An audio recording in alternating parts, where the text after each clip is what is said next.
بسم اللہ الرحمن الرحیم۔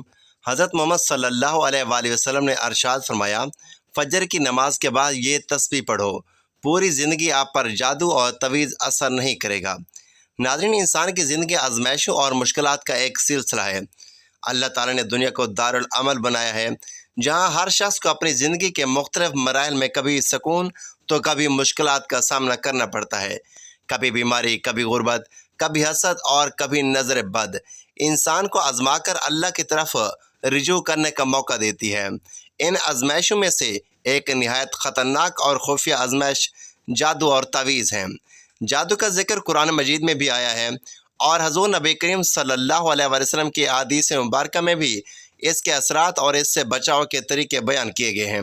قرآن مجید میں اللہ تعالیٰ نے فرمایا، ترجمہ، اور وہ لوگ یہودی اس چیز کے پیچھے پڑ گئے جو شیطان سلیمان علیہ السلام کے زمانے میں پڑھتے تھے، حالانکہ سلیمان نے کفر نہیں کیا بلکہ شیطانوں نے کفر کیا۔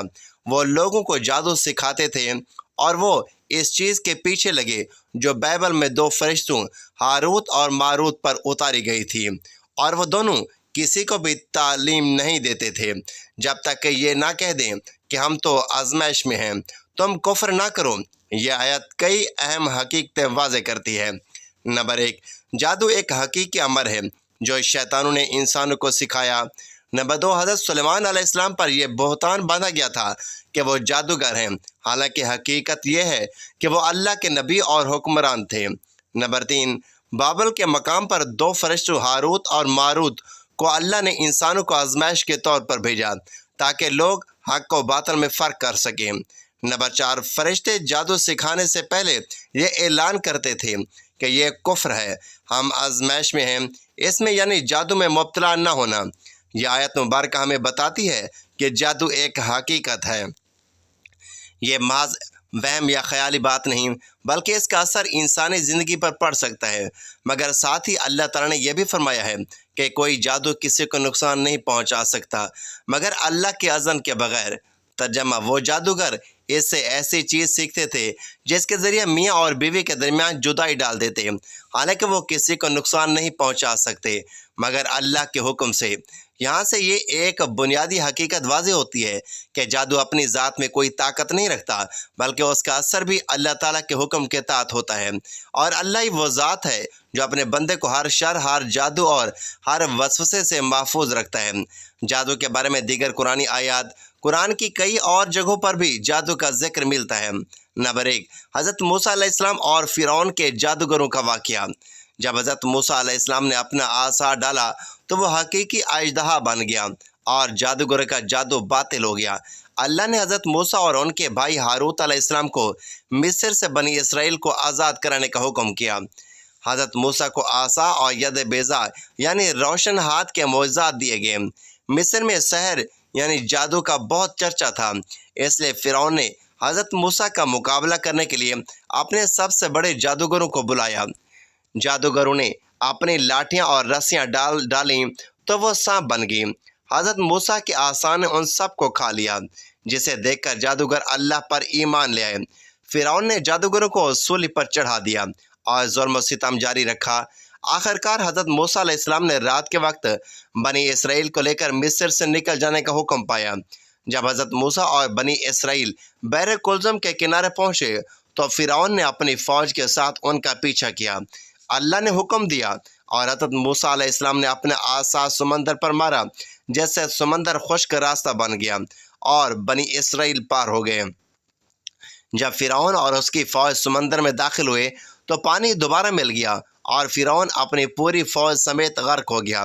قرآن کے مطابق اللہ نے فرعون کی لاش محفوظ رکھی تاکہ وہ بعد میں آنے والوں کے لیے ایک نشانی بن سکے۔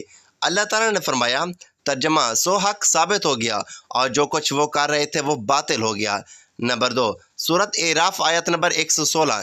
جب انہوں نے اپنی رسیاں اور لاٹھیاں ڈالیں تو لوگوں کی آنکھوں پر جادو کر دیا اور ان کو دہشت زدہ کر دیا۔ یہاں جادو کے ایک پہلو کا ذکر ہے کہ جادو انسان کی نظر اور دل پر اثر انداز ہوتا ہے۔ نمبر 3، سورۃ یونس آیت نمبر 81-82۔ اللہ باطل کو مٹا دیتا ہے اور اپنے کلمات سے حق کو حق کر دیتا ہے، اگرچہ مجرم لوگ ناپسند کریں۔ یہ آیت ہمیں یہ یقین دلاتی ہے کہ جادو کتنا بھی طاقتور ہو، آخرکار اللہ کا کلام ہی غالب آتا ہے۔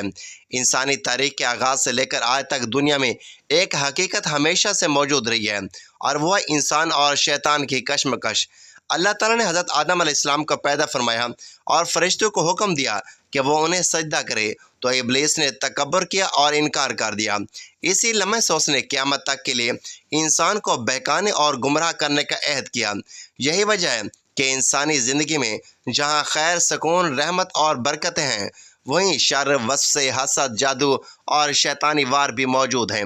اسلام نے ہمیں اس حقیقت سے کبھی غافل نہیں رہنے دیا کہ جادو ایک ایسی قوت ہے جسے شیطان اور اس کے پیروکار لوگوں کو نقصان پہنچانے کے لیے استعمال کرتے ہیں، لیکن ساتھ ہی اسلام نے یہ بھی واضح فرمایا کہ کوئی بھی جادو، کوئی بھی نظر، کوئی بھی شیطانی وسوسہ اللہ کے حکم اور اجازت کے بغیر اثر انداز نہیں ہو سکتا۔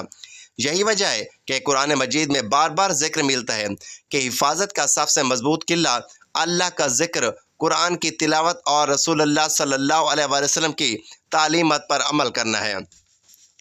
رسول اللہ صلی اللہ علیہ وآلہ وسلم کی حیات طیبہ میں بھی جادو کا واقعہ پیش آیا۔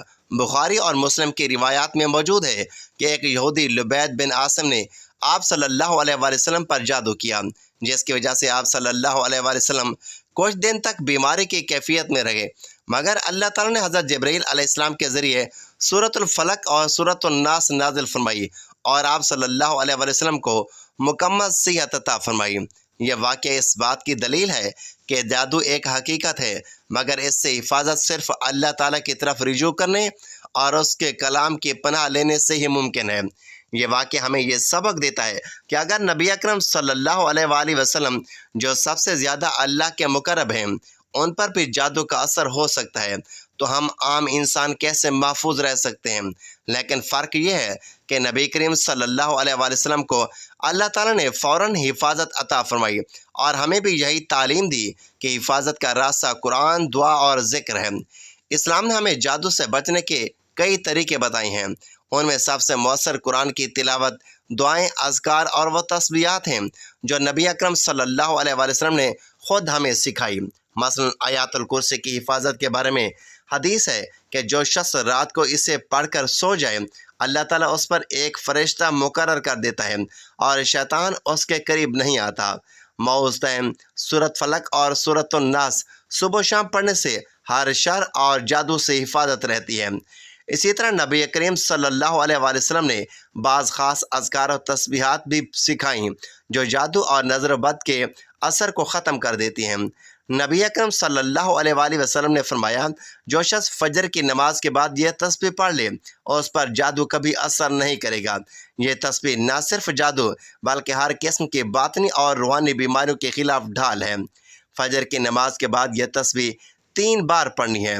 بسم اللہ الذی لا یضر مع اسمہ شیء فی الارض ولا فی السماء وہو السمیع العلیم۔